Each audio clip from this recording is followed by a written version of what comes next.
Բարձր սիրելի հայրենակիցներ, եթերում կրկին քաղաքական խաչմերուկն է, այսօր արդեն օգոստոսի 18-ն է, երեկ չստացվավ պատրաստել հաղորդում, ասեմ, որ մեծ հաշվով այդքան կարևոր հարցեր չկային քննարկելու։ Անընդհատ մենք հավաքագրեցինք ամենակարևոր տեղեկատվությունը եւ այսօր մենք այդ ամենը միասին կվերլուծենք, քանի որ ունենք թե Իրանից շատ կարևոր հարցեր խոսելու, իրոք Իրանի շուրջ հիմա ինչ որ տեղի է ունենում, աննախադեպ է, քանի որ Միացյալ Նահանգները ոչ տրադիցիոն քայլի են դիմել բանակցությունների համար, մի կողմից կան տեղեկություններ, որ որոշ հաջողություններ կան, մյուս կողմից Իրաքի քրերին են մեջ կողել բանակցություններին եւ շատ տարօրինակ հարվածներ են հասցվել Իրաքի Քրդստանի ղեկավարի վարչապետի գրասենյակը թիրախավորելով հայտարարություններ կան Իրանից հardcore նախարարության կողմից իսլամական հեղափոխության կորպուսի պահապանները լռում են, բայց բանակցությունները իրենց հետ են ընթացել։ Մի խոսքով լավ կլինի հերթով ամեն ինչին անդրադառնանք, նաև փորձենք հասկանալ, թե ինչ է տեղի ունենում Իրանում։ Ուկրաինայի մասով նույնպես հետաքրքիր հարցեր կան քննարկելու։ Շատ կարևոր հարվածներ է հասցրել վերջին 2 օրերին Ուկրաինան եւ Մոսկվայի շրջանը իրոք բարդ իրավիճակում է հայտնվել։ Ագնապալի իրադրություն է, լույսերի անջատումներ, հազարավոր մարդիկ առանց լույս են մնացել կրկին։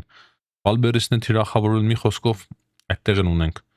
կարևոր հարց քննարկելու, եթե հիշեմ նաև կքննարկենք Լեհաստանի ուղղությունը, թե ինչ է հիմա Ռուսաստանը նախապատրաստում Լեհաստանի ուղղությամբ։ Եվ ամենակարևոր հարցերը վերաբերվում են բնականաբար Հայաստանին։ Հայաստանում շատ կարևոր երկու պատվիրակություն կա։ Անցած օրը մենք սխալվեցինք, երբ ասում էինք Պաշտպանության նախարար Հնդկաստանի, չէ, մի փոքր ավելի ցած է, քաղաքական ղեկավարություն չէ սա, Պաշտպանության նախարարության արտուղարն է, կարևոր պաշտոն է ամեն դեպքում եւ գործնական պաշտոն է, այսինքն գործնական ինչ որ պայմանավորվածությունների հասնելու, իրականացնելու համար շատ հարմար պաշտոն է եւ այս այցը շատ բանի մասի է խոսում եւ բազմաթիվ հանդիպումներ են արդեն տեղի ունեցել Հայաստանում, դրանից բացի Հնդկաստանից բացի Միացյալ Նահանգների կոնգրեսից էլ շատ մի կարևոր պատվիրակություն կա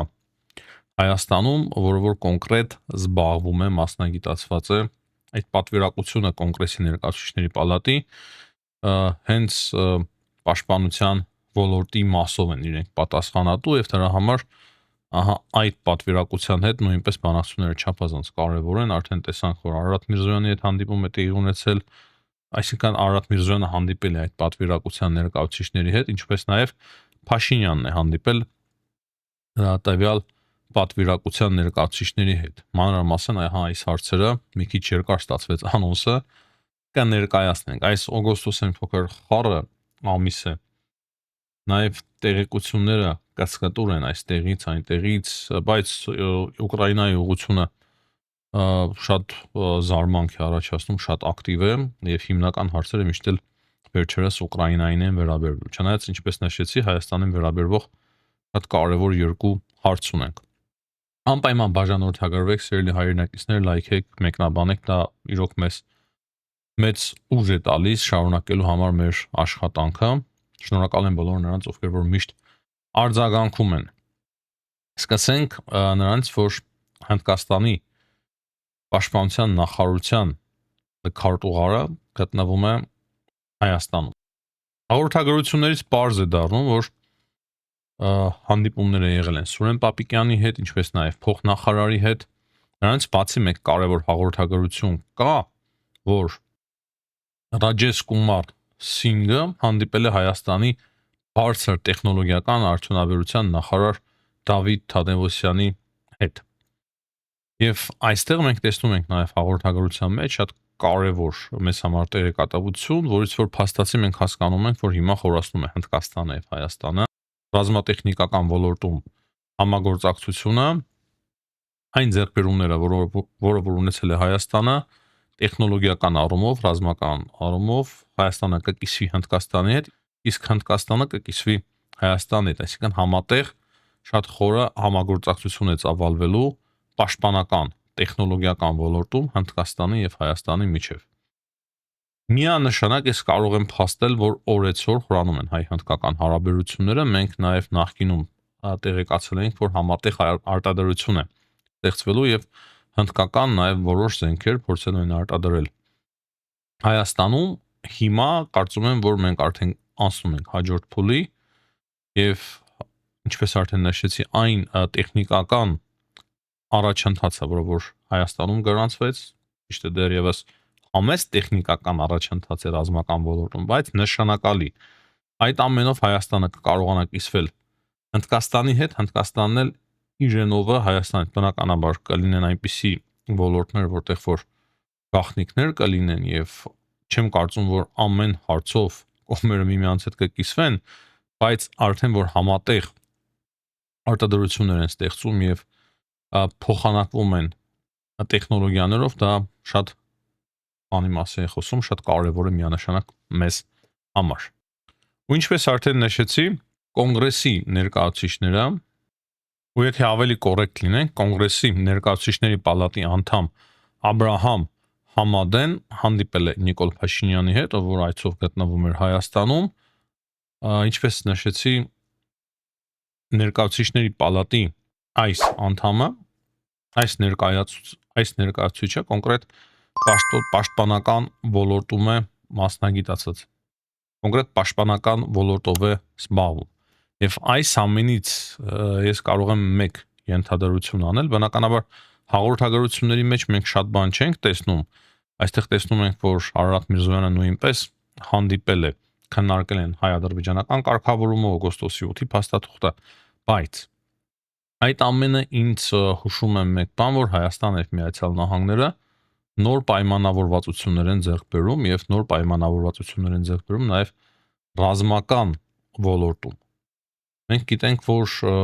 Ադրբեջանի սանկցիաների հետ կապված հարց կա, կոնկրետ որը որ վերաբերում է պաշտպանության ոլորտին, Ադրբեջանը ձգտում է ընդհանրապես չեղարկել այդ սանկցիաները, ճիշտ է, նախագահը ամեն տարով կարող է չեղարկել, բայց Ադրբեջանը ցանկանում է ընդհանրապես, որ այդ սանկցիաները իր նկատմամբ չկիրառվեն եւ ինքը կարողանա ստանալ ամերիկյան զենք։ Ես ուղղակի հույսով եմ, որ այդ հարցը շատ լուրջ է բարձրացվել է նաեւ Հայաստանում, հայկական կողմը բարձրացրել է այդ հարցը, կարևորելով, որ հանկարծ այդ բաժանմիջոցը չեղարկվի հանկարծ Ադրբեջանի նկատմամբ, դրանից բացի կարծում եմ, որ եթե այս մարդը եկել հասել է, այս քաղաքական գործիչը եկել հասել է Հայաստան, ապա կոնկրետ ավելի կքննարկվի հայ-ամերիկյան ռազմական համագործակցությունը։ Միանշանակ այդպես էլ կա, ուղղակի հաղորդագրությունների մեջ մենք շատ քիչ բան ենք տեսնում հաղորդագրություններից եւ ասեմ անկեղծ, այդպես էլ պետք է լինի։ Ճիշտը դա է, հաղորդագրություններից մենք շատ բան չպետք է իմանանք, բայց որոշ տեղերում պետք է փորձենք մեր ուղեղը աշխատացնել, հասկանալ, որ եթե այդպիսի կարևոր պատվիրակություն է ժամանել Հայաստան, եւ ով որ ինչ հարցով պատասխանատու է, բնականաբար այդ մարդկանց հետ կոնկրետ իրենց վերաբերվող հարցերից չէ քննարկելու, տրամաբանական է։ Եվ ահա այստեղ ես տեսնում եմ այն, որ հայ-ամերիկյան ռազմական համագործակցությունը եւս կարող է մոտ ապագայում խորանալ։ Հայաստանի մասով արիք, ահա այսքանով բավարարվենք, ճիշտ է, ուրիշ հարցերից էլ կարող ենք խոսել, բայց այսօր չեմ ցանկանում այլ հարցերի անդրադառնալ։ Օգոստոսը այլ շատ կարևոր իրադարձություններ Հայաստանում հիմա չեն տեղի ունենում, խորհրդարանի աշխատանքին նույնպես ես տեսնում եք, որ մեծ ցանկություն չունեմ անդրադառնալու, չնայած որ շատ կարևոր հարցեր են լինում,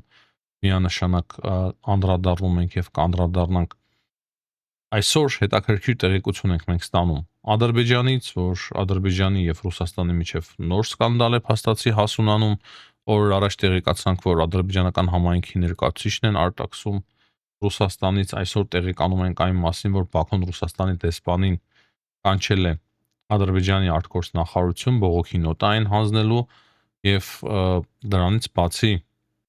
Ադրբեջանում մի քանի հոգու նկատմամբ հետախուզում է հայտարարվել, Ռուսաստանի քաղաքացիների մասին է խոսքը եւ այս ամենը ի պատասխան նրա, որ վերջերս ռուսական ԶԼՄ-ներում Ադրբեջանի վերաբերյալ հնչել են հայտարարություններ, որոնք որ Ադրբեջանը համարել է վիրավորական։ Տեսնում եք, չէ՞, ինչպես է արձագանքում Ադրբեջանը։ Երբ որ Կիսիլովները, Սոլովյովները եւ մնացածները իրենք չափը անցնում են, ահա այս ձև է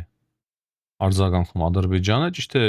կարծես հայկական կողմն էլ մի անգամ նման ձև արձագանքել էր, եթե չեմ սխալվում, բայց Ադրբեջանը նաև քայլեր է կոնկրետ ձեռնարկում Ռուսաստանի դեմ, որոշ Ռուսաստանի քաղաքացիների նկատմամբ հետախուզում հայտարարելով։ Եվ այստեղից էլ մենք տեսնում ենք, որ բավականին լավ էլ լարված են հարաբերությունները Ռուսաստանի եւ Ադրբեջանի միջև։ Նաեւ դա տեսնում ենք Ադրբեջանի եւ Ուկրաինայի հարաբերություններից, թե ինչքան Ադրբեջանը համարձակ փորձում է խորացնել հարաբերությունները Ուկրաինայի հետ։ Կարծում եմ այս պատմությունը միանշանակ շարունակություն կունենա, ճիշտ ասած շատ չեմ խորացել այս թեմայի մեջ, բայց այս թեման ես կարծում եմ, որ ավելի խոր արմատներ ունի եւ այս խնդիրը Ռուսաստանի եւ Ադրբեջանի միջև կարող է եւ ավելի խորանալ։ Տեսնենք թե Զախարովաները հիմա ինչ հայտարարություններով են հանդես գալու։ Կարևոր հայտարարությամբ է հանդես եկել Էրդողանը Իսրայելի վերաբերյալ, այսինքն Իսրայելի շուրջ էլ բավականին լարված իրավիճակ է ընդհանուր մերձավոր արևելքում եւ դա նաեւ վերաբերվում է իմիջիայլոց Թուրքիա-Իսրայել հարաբերություններին։ Դրանք օրեցօր լարվում են, ինչ-որ իրադարձություններ են տեղի ունենում, ինչ-որ հայտարարություններ են տեղի ունենում, որոնց որ մեկ-մեկ ուշադրություն դարձնում ենք, որոնց որ մեկ-մեկ էլ չենք դարձնում ուշադրություն, տարբեր է իրավիճակը, բայց հետևողականորեն իրավիճակը գնում է լարման։ Եվ Էրդողանի հայտարարությունը կոնկրետ վերաբերվում է արդեն հնարավոր պատերազմին Իսրայելի եւ Թուրքիայի միջև։ Մենք երևի նույնիսկ չզգացինք, թե այս հերետորաբանությունը Իսրայելի եւ Թուրքիայի միջև ինչպես արդեն հասավ կոնկրետ ռազմականի։ Կամած մենք գալիս էինք սրան եւ ահա արդեն Էրդողանը ասում եմ, բայց ոչ առաջին անգամ, բայց արդեն ավելի շատ կոնկրետ, ավելի շատ հստակ խոսում է հնարավոր պատերազմից Իսրայելի եւ Թուրքիայի միջև։ Էրդողանը ասում է, որ Անկարան խաղաղության կողմնակից է, բայց եթե Իսրայելը պատերազմ սկսի, ապա մարտահրավերը Թուրքիան ընդունելու է եւ Թուրքիան պատասխանելու է։ Թուրքիան չի վախենում կոնֆլիկտից, չի խուսափում կոնֆլիկտից, բայց Էրդողանի խոսքերով Թուրքիան խաղաղության կողմնակից է։ Օրեր առաջ Թուրքիայի արտգործ նախարարն էր հանդես եկել հայտարարությամբ, Իսրայելից են հնչում հայտարարություններ եւ իրավիճակը գնալով ավելի ու ավելի լարվում է։ Հիմա մի քանի բառով անդրադառնանք Իրանին, քանի որ Թուրքիան ավելի մոտ է կարծես Իրանին, Թուրքիան ավելի շատ տեղավորվում է այդ տարածաշրջանի մեջ Իրան-Իսրայել, քան Ուկրաինային եւ Սև ծովը բաժանում է Թուրքիան եւ Ուկրաինան եւ ռուս-ուկրաինական պատերազմը լրիվ այլ հարց է։ Դրա համար տրամաբանորեն ավելի ճիշտ կլինի անդրադառնանք թե ինչ է տեղի ունենում Իրանի շուրջ եւ Իրանի շուրջ տեղի ունենում հետեւյալը, մենք տարբեր աղբյուրներից, որոնք որ վստահություն են ներշնչում, տեղեկանում ենք այն մասին, որ Դոնալդ Թրամփի ադմինիստրացիան եւ ընդհանրապես Միացյալ Նահանգները ոչ տրադիցիոն քայլի են դիմել ու սկսել են բանակցությունները իսլամական կորպուսի հեղափոխության այդ կորպուսի ներկայացուցիչների հետ, հասկանալով, որ այն պայմանավորվածությունները, որոնք որ իրենք ձեռք են բերում Իրանի քաղաքական ղեկավարության հետ, այդ պայմանավորվածությունները վերջին հաշվով չեն կատարվում։ Դրանից բացի մենք տեսնում ենք այն հաղորդագրությունը, որ Իրաքյան Քրդստանի վարչապետ Բարզանին է անմիջապես եղել բանակցությունների մեջ ներգրավված, այս մասին տեղեկացնում է Axios-ը, այսինքն քրդերը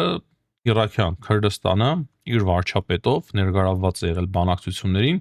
իսլամական այդ հեղափոխության կորպուսի պահապանների միջև եւ Միացյալ Նահանգների։ Կարծես թե որոշ ինչ-որ դրական տենդենսներ գրանցվել են, սակայն երեք մենք հետաքրքիր մի հաղորդագրություն ստացանք, որից որ ընդհանուր առմամբ դժվար է հասկանալ, թե ինչ էր հիմա այս տեղի ունեցածը։ Այլ Արաբիան տեղեկացնում է, որ երեք երկու անօթեչոթ սարքով Իրանը հարվածել է Իրաքյան վարչապետի գրասենյակին։ Հարձակում է փաստացի տեղի ունեցել դրոներով Իրաքյան Քրդստանի վարչապետի Մասուր Բարզանի գրասենյակի վրա։ Այդ նույն աղբյուրը տեղեկացնում է, որ թիրախում է եղել նաև իրենց հետախուզության ղեկավարը։ իրենց հետախուզության ղեկավարի տան վրա նույնպես գրոհ է տեղի ունեցել։ Հետո մենք տեսանք արդեն Իրանի արտգործնախարարի դատապարտման խոսքերը, որ այդպիսի հարձակում տեղի ունեցավ Իրաքյան Քրդստանի ղեկավարության դեմ։ Հիմա ինչ էլ ասի, ինչ գեղեցիկ խոսքեր եւ տեքստեր էլ հրապարակի Իրանի արտգործնախարարությունը, այստեղից դժվար է միանշանակ ենթադրություններ անել։ Ըստ իրանական կողմի դա սադրանք է, որը որ ուղղված է ընդդեմ Իրանի եւ քրդերի, Քրդստանի։ Միանշանակ չեմ կարող ասել, թե ովքեր են գրոհել, բայց Այլ Արաբիայի տեղեկությունների համաձայն հենց իրանցիներն էին գրոհել։ Այստեղ բնականաբար աղի մեջ են նաև հրեաները, Իսրայելը, հիմա դրա համար դժվարանում եմ ես ասել միանշանակ, քանի որ տեղեկատվությունը դերևս սահմանափակ է, ապագայում բնականաբար կփորձենք, բայց շատ հետաքրքիր իրավիճակ է ստեղծվել եւ սա միակը չէ։ Մենք տեղեկանում ենք նաև այն մասին, որ Միացյալ Նահանգների եւ Իրանի միջև ինչ որ պայմանավորվածություն է փաստացի ձեռք բերվել, որ 60 օրով հրադադարը երկարաձգվելու է։ Բայց այս մասին դեռևս միայն Այլ Արաբիան է տեղեկացնում, որ Իրանի եւ Միացյալ Նահանգների միջև նման պայմանավորվածություն է ձեռք բերվել։ Այսինքն դժվար է գլուխանել, թե ինչ է տեղի ունենում, բայց մեկ բան փաստ է, որ ինչ որ շատ լուրջ process-ներ են սկսվել կրկին Իրանի շուրջ, շատ լուրջ process-ներ են տեղի ունենում։ Ինչայլոց իմ զարմանքը նաև այն մասով է, որ Դոնալդ Թրամփը ողջունել է Սաուդյան Արաբիայի, Թուրքիայի եւ Պակիստանի ստորագրած պաշտպանության համաձայնագիրը, որը որ ստորագրվեց Մեքքայում, եւ նա ասում է, որ սա ցույց է տալիս, թե ինչպես Մերձավոր Արևելքը միավորվում է, ինչպես նրանք վերջապես կարողանում են ավելի արդյունավետ պաշտպանվել։ Այստեղ հարց է առաջանում, ում դեմ։ Հիմնականում ում դեմ է ուղղված այդ պաշտպանության համակարգը, թե Իսրայելի դեմ չի ուղղված եւ միթե վերջին հաշվով Ամերիկայի Միացյալ Նահանգները չպետք է խնդիր ունենա այդ պաշտպանական համակարգից հաշվի առնելով, որ Պակիստանը Չինաստանի դաշնակիցն է, Սաուդյան Արաբիան Միացյալ Նահանգների հետ ճիշտ լավ հարաբերություններ ունի եւ որը հարաբերությունները շատ ունի, Թուրքիան նույնպես, բայց Պակիստանն էլ ոչինչ ամեն դեպքում, սակայն ինչպես արդեն նշեցի, այդ բոլոր երկրներն էլ լուրջ հարցեր ունեն Իսրայելի հետ, եւ եթե Իսրայելի հետ հարցեր ունեն, ապա Իսրայելի անվտանգության երաշխավորը ամենալուրջ ձևով Միացյալ Նահանգներն է եւ ամբողջ աշխարհը դա գիտի։ Դոնալդ Թրամփն էլ ինչքան փորձի դա իր վրայից քերի չի ստացվում։ Բոլորս էլ գիտենք, որ Իսրայելի գոյության ամենալուրջ երաշխավորը դա Միացյալ Նահանգներն է, ճիշտ է, Իսրայելը Միացյալ Նահանգների միջով ասել է ահռելի արդյունքների եւ ինքնուրույն էլ կարողանում է այս պայդրությամբ բավականին լուրջ ձևով պաշտպանել իր անվտանգությունը, սակայն առանց Միացյալ Նահանգների դա բնականաբար շատ երկար չի կարող շարունակվել, դրա համար վերջին հաշվով, եթե այդ երկրները մի օր բախվեն Իսրայելի հետ, ապա Միացյալ Նահանգները կարող է եւ ներգրավեն այդ ամենի մեջ։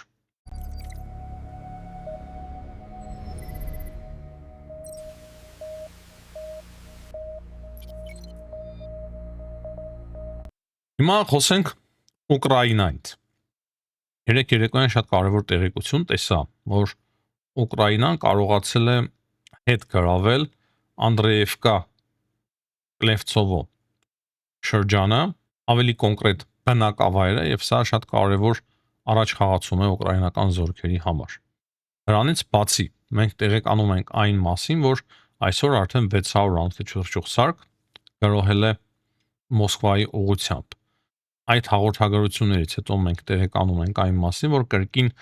թիրախներից մեկը եղել է Վալբերիսը, այսինքն Ատլանտ պարկի տարածքում գտնվող Վալբերիսի պահեստը։ Նոր տեղեկությունների համաձայն 3 հոգի տուժել են, սա հաղորդում է արդեն ռուսական կողմը, դրանից բացի կա տեղեկություն, որ հազարավոր մարդիկ Մոսկվայի շրջանում մնացել են առանց լույսի։ Ուկրաինայի մասով կարող եմ նաև ասել հետևյալը, կրկին ռուսական մի հատ հաղորդագրություն է, որ 3 ուկրաինական դրոնները հարված էին հասցրել Բելգորոդին, ավելի ճիշտ Բելգորոդի շրջանին, եւ այդտեղ ռուսները ունեցել են նաև զոհեր քաղաքացի։ Այսինքն այդ հարվածների ընթացքում մարդիկ են զոհվել։ Նաև ամեն օրվա գրեթե ռեժիմով մենք տեղեկանում ենք այն մասին, որ ռուսական հարվածների հետևանքով Ուկրաինայում բազմաթիվ վիրավորներ են լինում եւ բազմաթիվ զոհեր։ Միանշանակ այդ հաղորդագրություններում հստակ մեկ բան երևում է, որ ուկրաինական հարվածների հետևանքով քաղաքացիական անձինք համեմատաբար շատ ավելի քիչ են տուժում Ռուսաստանում, քան նույն ռուսական դրոնների եւ հրթիռների հարվածի հետևանքով։ Հիմնականում ահա այսքանը սիրելի հայրենակիցներ այսօրվա համար, հաջողություն եմ աղթում բոլորին, ցտեսություն, կհանդիպենք։